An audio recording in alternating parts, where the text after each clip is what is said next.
जो सपना देखा था 2012 में जब आर्चरी शुरू करी, वो आज पूरा हुआ पेरिस पैरालंपिक्स में। इससे पहले भी ब्रॉन्ज जीत चुका था, लेकिन गोल्ड का मजा ही अलग है।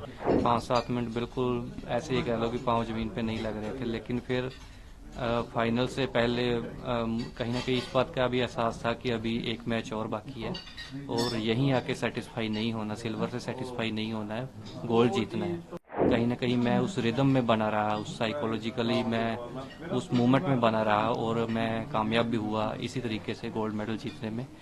बहुत प्राउड फील हो रहा है जी, बहुत अच्छा लग रहा है कि जो सालों की मेहनत थी, जो जो सपना देखा था 2012 में जब आर्चरी शुरू करी, वो आज पूरा हुआ पेरिस पैरालंपिक्स में। इससे पहले भी ब्रॉन्ज जीत चुका था, लेकिन गोल्ड का मजा ही अलग है, तो वो सपना आज पूरा हुआ। गोल्ड मेडल जीतने की सबसे खास बात यह होती है कि आपका राष्ट्रीय गान बजता है और आपका राष्ट्रीय ध्वज सबसे ऊपर जाता जी है। आप जब पोडियम पे खड़े हुए और राष्ट्रीय गान बजा तो वो फीलिंग को अपने शब्दों में डिस्क्राइब करें। जी, बहुत ही बढ़िया फीलिंग थी वो कि पूरा जो स्टेडियम था वो आर्चरी की जो एरिना था वो भरा हुआ था दर्शकों से, और जो हमारा ट्राइकलर है, राष्ट्रीय ध्वज है, वो ऊपर जा रहा है, राष्ट्रीय गान बज रहा है। तो एक खिलाड़ी के लिए सबसे प्राउड मोमेंट होता है वो, और मुझे इस बात की खुशी है, मैं भाग्यशाली हूँ कि वो मोमेंट मेरी वजह से वहाँ पे पॉसिबल हुआ, और जो इतने सारे लोग थे वो मान सम्मान दे रहे थे इंडियन ट्राई कलर को। जब भी कोई गोल्ड मेडल जीतता है या मेडल जीतता है तो मोदी जी को खासकर कॉन्ग्रेचुलेट करते हैं। पीएम जब कॉन्ग्रेचुलेट करता है किसी को तो कितना प्राउड मोमेंट होता है खिलाड़ी के लिए कि देश का प्रधानमंत्री आपको बधाई दे रहा जी, बहुत खुशी होती है कि जो देश के प्रधानमंत्री हैं वो खिलाड़ी को मेडल जीतने के बाद हौसला अफजाई करते हैं, यहाँ आने से पहले भी और मेडल जीतने के बाद भी। तो उन्होंने भी सोशल मीडिया के जरिए मुझे बधाई दी, अभी बात होने वाली है उनसे कल। तो बहुत खुशी होती है कि प्रधानमंत्री खुद खेलों को इतना सपोर्ट करते हैं, इतनी अच्छे से निगाह रखते हैं इन चीज़ों पर, खिलाड़ियों के लिए समय निकालते हैं, तो ये अच्छी बात है। है। आप ओवरऑल अपने परफॉर्मेंस के बारे में क्या बोलेंगे? आप क्या ओवरऑल अपना इंडिविजुअल में जो आपका गोल्ड आया, फिर आप मिक्स में मेडल से चूक गए थोड़े से जी जी तो आप ओवरऑल अपने परफॉर्मेंस के बारे में इस पैरालंपिक्स में क्या बोलेंगे? जी, देखिए हमारी तैयारी अच्छी थी।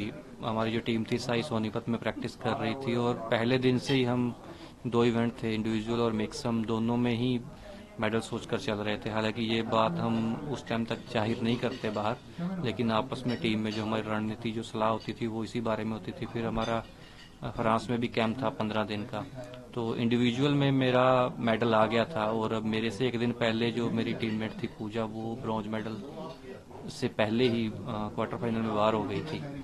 तो ये था कि इस बार दोबारा से मिक्स टीम में भी हम अच्छा खेलेंगे, मेडल जीतेंगे, लेकिन अनलकीली हम बिल्कुल पास आके ब्रॉन्ज मेडल लूज कर लिए।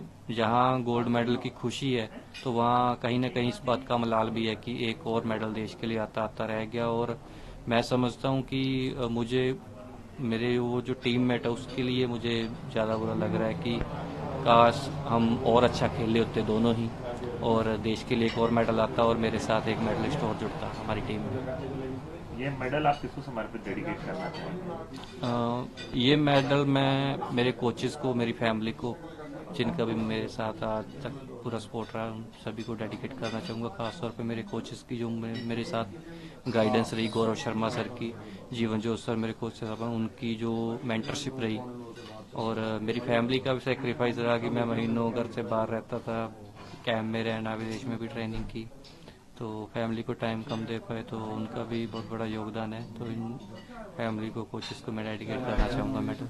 मेडल के बाद सेलिब्रेट कैसे किया? भांगड़ा वांगड़ा किया?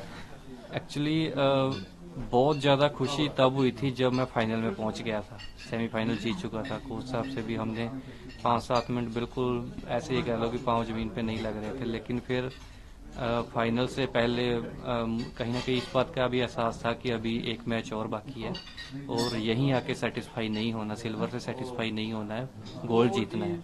और कहीं ना कहीं मैं उस रिदम में बना रहा, उस साइकोलॉजिकली मैं उस मोमेंट में बना रहा, और मैं कामयाब भी हुआ इसी तरीके से गोल्ड मेडल जीतने में। तो उसके बाद मिली जुली फीलिंग रही, क्योंकि फ़ोन मेरा कल से बंद था। मेरा आज के मैचेस पे ज़्यादा फोकस था, मिक्स टीम पे, क्योंकि इसमें भी मेडल आना ज़रूरी था हमारे लिए या मेरे साथियों के लिए, लेकिन अनलकीली इसमें मेडल नहीं आ पाया। तो जहाँ गोल्ड की खुशी है तो वहाँ चलो इस बात की थोड़ी निराशा भी है। तो इसलिए मुझे लगता है कि चलो इन चीज़ों से निकलने में भी समय लगता है, लेकिन जब गोल्ड मेडल गले में पहने देखते हैं तो उस देख के खुशी भी होती है। तो आखिरी सवाल, ये मेडल जीते मैं देश को क्या संदेश देना चाहेंगे? देश को मेरा यही संदेश है कि सबसे पहले तो मैं आम लोगों को कि आप स्पोर्ट्स से जुड़िए। जो भी दिव्यांगजन है वो पैरा एथलेटिक्स में आए, पैरा स्पोर्ट्स में आए। तो यही संदेश है मेरा, और मेरे साथी खिलाड़ियों से भी जिनके मेडल आए हैं उनको शुभकामनाएं, बधाई।